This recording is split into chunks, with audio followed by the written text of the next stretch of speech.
आज Doubtnut app download करें। Doubtnut पर अपने सभी गणित, रसायन विज्ञान, भौतिक विज्ञान और जीव विज्ञान के डाउट्स का करो सफाया। बस प्रश्न की फोटो खींचो, एक ही प्रश्न को क्रॉप करो और तुरंत वीडियो सोल्यूशन पाओ। अभी डाउनलोड करें।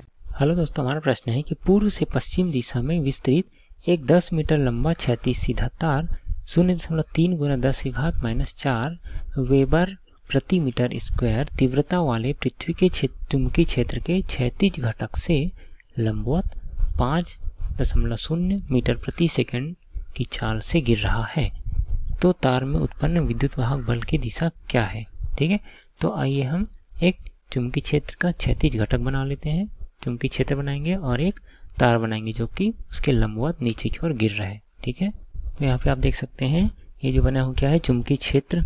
ठीक है, इसकी दिशा क्या है, उत्तर से दक्षिण की ओर। यहाँ पे आप देख सकते हैं दिशा हमने बनाया है उत्तर, दक्षिण, पूर्व, पश्चिम। ठीक है, जो तार है वो कौन सी दिशा में है, पूर्व से पश्चिम की दिशा में। ठीक है, कुछ इस प्रकार से पूर्व से पश्चिम की दिशा में है और वह इस क्षैतिज जो घटक है, चुंबकीय क्षेत्र के क्षैतिज घटक, उसकी लंबवत नीचे की ओर गिर रहे हैं।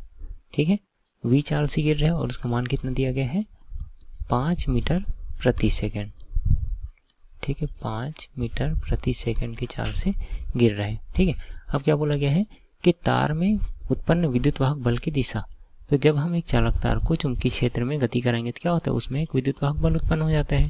ठीक है, उसको हम क्या बोलते हैं, विद्युत चुंबकीय प्रेरण की घटना बोलते हैं। ठीक है, उसकी दिशा हम निकालते हैं फ्लेमिंग के दाएं हाथ के नियम से। ठीक है, तो आइए हम देखते हैं कि फ्लेमिंग के दाएं हाथ का नियम क्या होता है।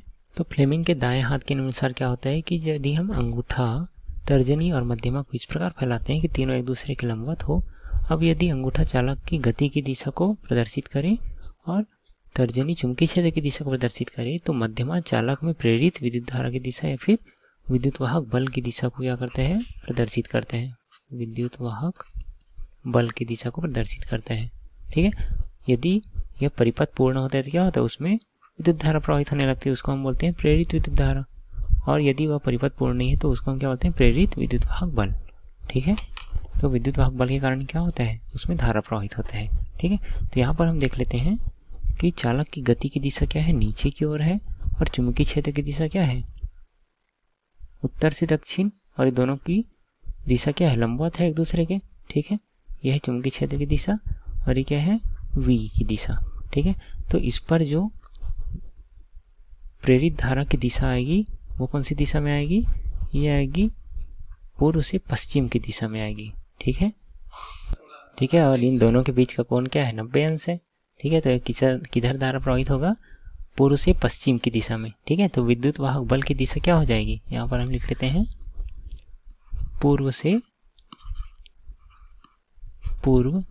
पश्चिम की ओर विद्युत वाहक बल की दिशा हो जाएगी।